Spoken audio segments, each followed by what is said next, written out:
understand one thing about any fish species. If we take a 50-inch muskie, it doesn't have much more than 16, 20 ounces of blood in it. Most of the blood is all in the gills. Any amount of time you take the fish out of the water, it starts consuming the oxygen in its blood. So the more time you leave that fish in the water recuperate, more chances your successful releases will be. A lot of times we have a habit of, taking multiple pictures. Get your cameras ready with the rapid fire.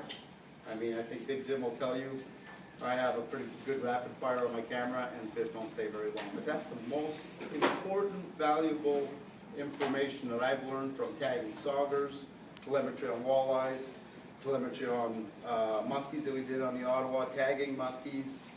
In the last 2 years, we've tagged just shy of 1,000 fish. And warm water means low oxygen, means don't take them out of the water. But that's the key thing that I would say for everyone, no matter what the species is, limit the time out of the water if you want to really have successful releases, because they don't have lung capacity. And when you figure out that it just calculate how many molecules of oxygen can be in 16 ounces or 20 ounces of blood, it don't take long for that fish to consume it. And if you take a walleye or a sauger, you're going to have the same issues. Maybe some of you have also noticed, I don't know if you guys have noticed for many species, but swim bladders are used immensely in deep water, but as water gets colder, fish use swim bladders to compensate on the density of the water.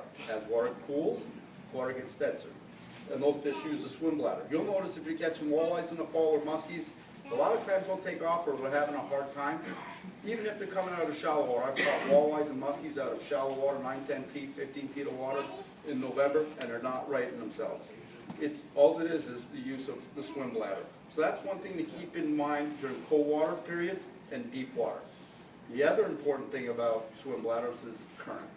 Guys who fish the St. Lawrence, I know I've seen a couple of guys from GAN here, having issues with post-mortem release. It's pretty simple. Fish is laying on the bottom. Your bait comes up. It launches up to grab it. What happens is, on a muskie, the swim bladder's along the spine.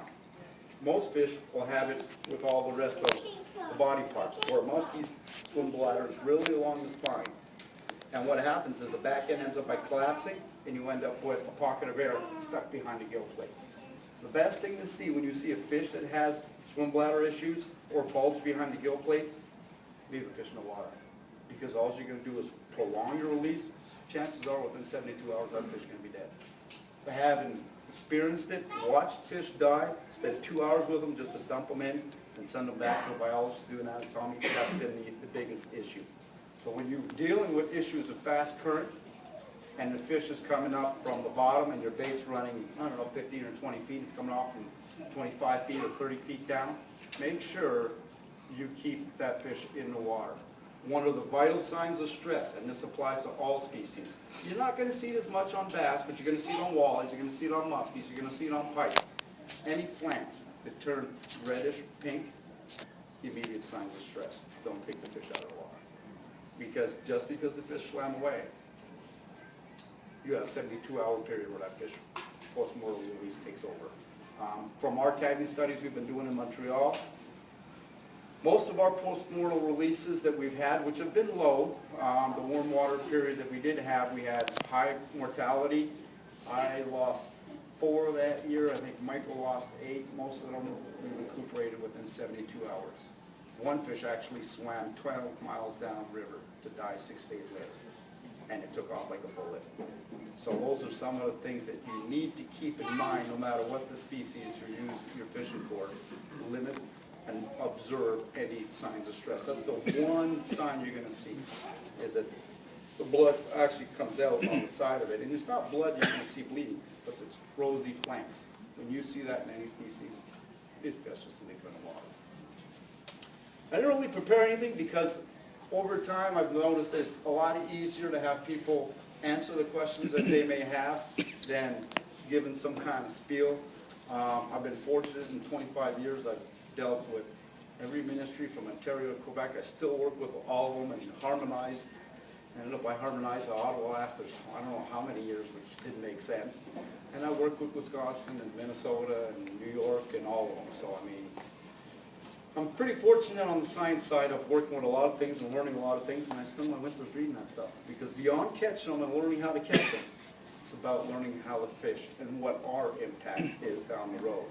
I mean, we've been fortunate over the years. We're getting older. Guys like Big Jim, Mizumi, and a whole bunch of other people have paved the road for us for education. And a lot of us has taken that education a lot further.